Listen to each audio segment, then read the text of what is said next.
You're out in all weathers and all seasons. You're not just the fair weather person who goes out in the countryside on a sunny summer's afternoon. The way that we live our lives, it's very easy not to connect with nature in any way apart from being annoyed with it when it puts leaves on the railway line or snow on the roads. Seeing the mist rising on an autumn morning, hearing the dawn chorus and being out and about at 4 o'clock on a spring morning, that is an unsurpassed experience even for those that just find that too difficult to believe.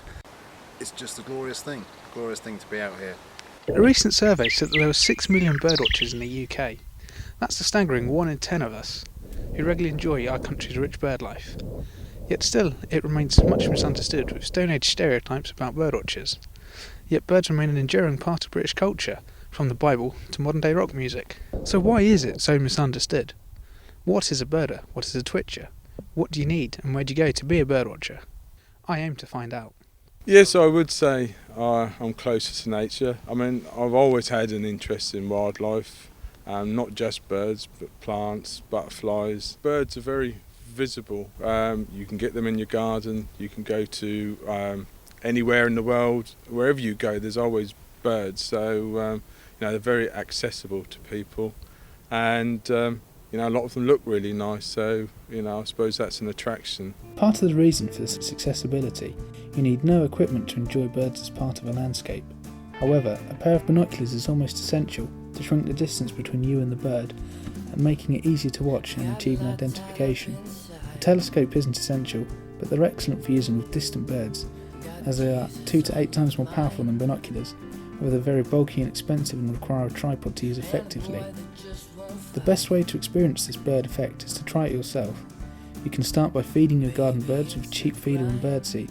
Soon you should attract common species like great tit, blue tit and robin, while spreading soft fruit on open grass should attract dunnocks and blackbirds.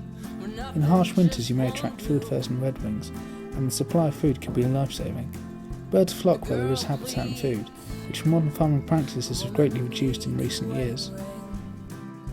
What's the difference between a birder and a twitcher? A bird watcher is just a general person who will look at everyday birds in the garden, maybe visit the odd reserve or two.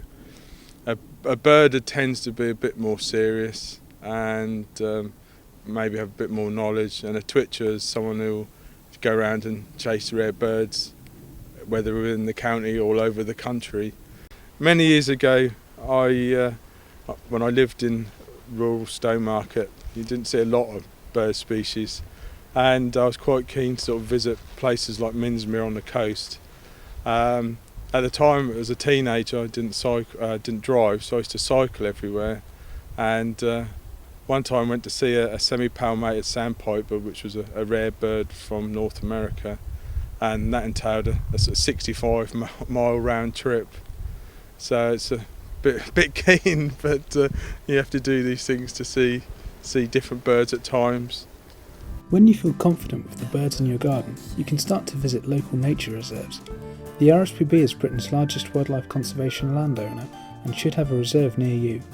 Coastal wetlands, lakes and deciduous woodlands are the best habitats to start with, as they contain easy to see and brightly coloured common species. Holcombe on the North Norfolk coast is a great place to start due to the variety of habitats, from the beach to the woodlands to the marsh. I went in late November to see what I could find. Here we have a flock of 14 shorelarks, which are a great example of the aesthetic appeal of birds. Not only are they absolutely fantastically sort of greyish brown streaking on the body with a yellow and black bandit mask on the face, but also in lovely surroundings here with the dunes with the sea just over there and the purple and dark greens of Holcombe pines over there.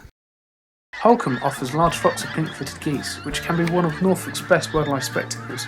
It's also very easy to view. We were here at midday, and this large flock of pink-footed geese flew in. And often, just the sound and experience can be enough. You don't even need binoculars to view them. But they help if you want to achieve views like this.